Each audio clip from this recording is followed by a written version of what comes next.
नमस्कार, चकस रेसिपीजमध्ये तुम्हा सर्वांचे पुन्हा एकदा खूप खूप स्वागत आहे। आज आपण बनवणार आहोत भडंग चिवडा आणि हा बनवताना मी तुम्हाला खूप सारे टिप्स सांगणार आहे, ज्यामुळे हा जो मसाला आहे तो भडंगच्या दाण्याला अगदी कणाकणापर्यंत व्यवस्थित लागणार आहे। मधल्या वेळेत काही खावेसे वाटते त्यासाठी हा भडंगचा चिवडा आपण नक्कीच तयार करून ठेवू शकतो। सर्वात आधी मी इथे पाव किलो एवढी भडंग घेतलेली आहे।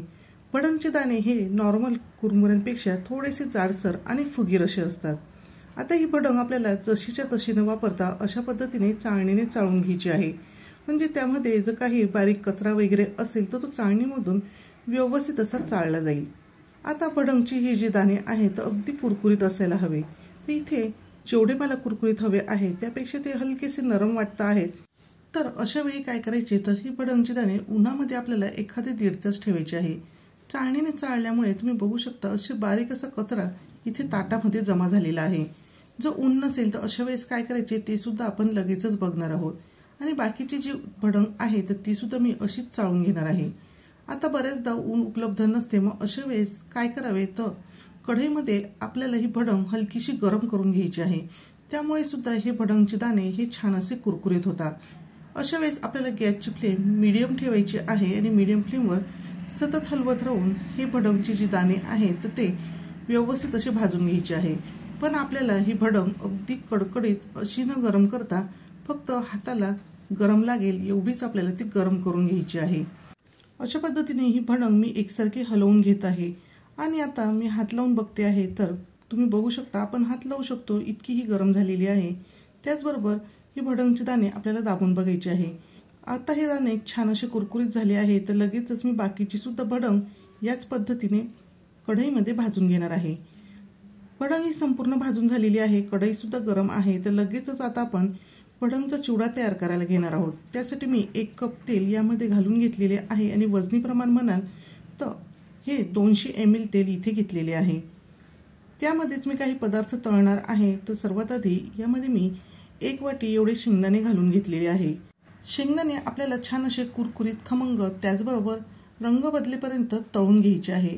तुम्ही बघू शकता शेंगदाणे हे तळल्यानंतर हलकेसे ते मधल्या बाजूने फुटलेले आपल्याला दिसत आहेत आणि अशाच पद्धतीचे कुरकुरीत शेंगदाणे आपल्याला इथे हवे आहेत। तळून झालेले शेंगदाणे लगेचच मी एका ताटामध्ये काढून घेतलेले आहे आणि त्यानंतर यामध्येच मी फुटाण्याच्या डाळ्या ज्या आहेत तर त्या 1 वाटी घालून घेतलेल्या आहे।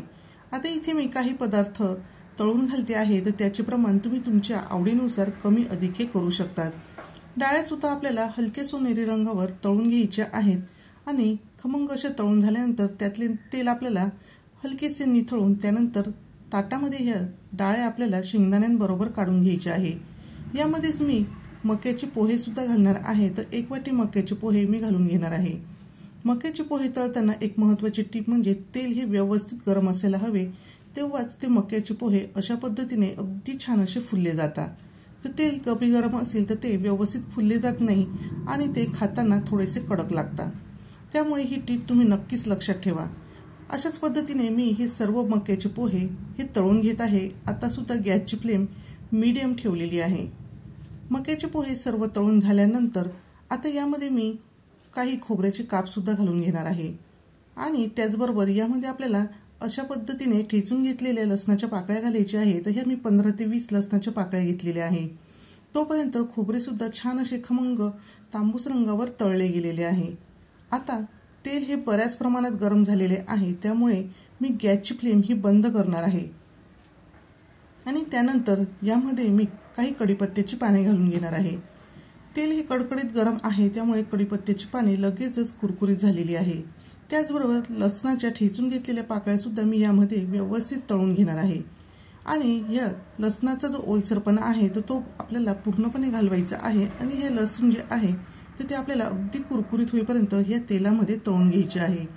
आता हे तेल बऱ्याच प्रमाणात गरम आहे, म्हणून लसणाच्या पाकळ्या अगदी छान अशा तांबूस झालेल्या आहेत, त्याचबरोबर कुरकुरीत सुद्धा झालेल्या आहेत।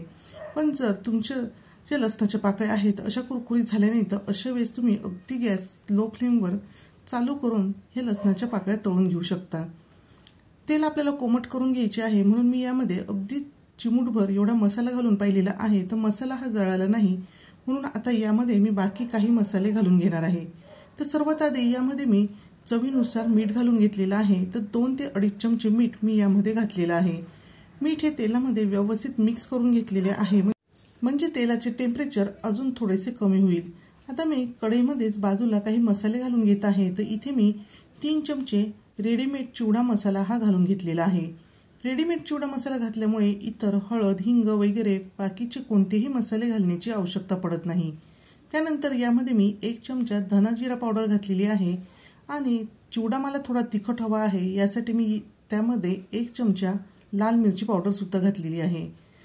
त्यातच आता मी 1 चमचा आमचूर पावडर घालून घेतलेली आहे। जर आमचूर पावडर तुमच्याजवळ नसेल तर अर्ध्या लिंबाचा रस सुद्धा तुम्ही इथे वापरू शकतात। त्याचबरोबर हा जो चिवडा आहे तर तो आता आंबट आणि तिखट असा झालेला आहे, तर त्याला गोडवा यावा यासाठी मी यामध्ये 2 चमचे पिठी साखर सुद्धा घातलेली आहे।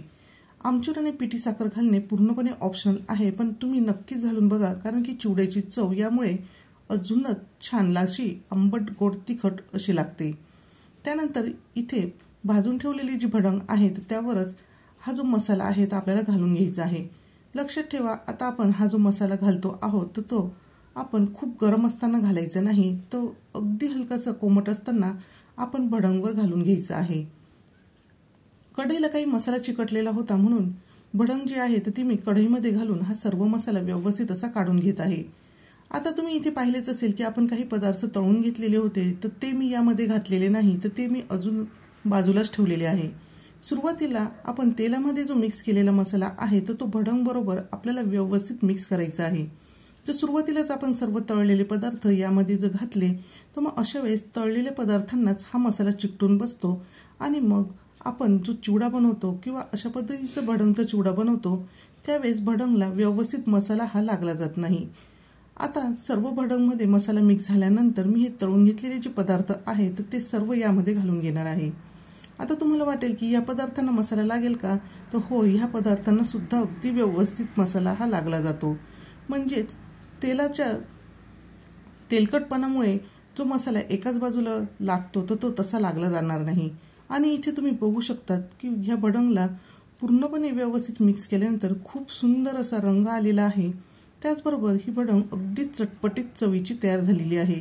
आंबट गोड तिखट अशी ही भडंग तयार झालेली आहे आणि या भडंगची तुम्ही भेळ सुद्धा तयार करून खाऊ शकता। यामध्ये तुम्ही कांदा, टोमॅटो, काही काकडी, त्याचबरोबर कोथिंबीर, लिंबू वगैरे घालून याची छान अशी भेळ करून तुम्ही मधल्या वेळेत नक्कीच खाऊ शकता। तर असा हा झटपट बनणारा भडंग चिवडा तुम्ही नक्कीच तयार करून बघा आणि तो तुम्हाला कसा वाटला हे कमेंट करून सांगायला विसरू नका। व्हिडिओ आवडला असेल तर व्हिडिओला लाईक करा, शेअर करा आणि नवीन असाल तर चॅनलला सबस्क्राईब करायला अजिबात विसरू नका। पुन्हा भेटूया अशाच एका छानशा आणि झकास रेसिपी सोबत।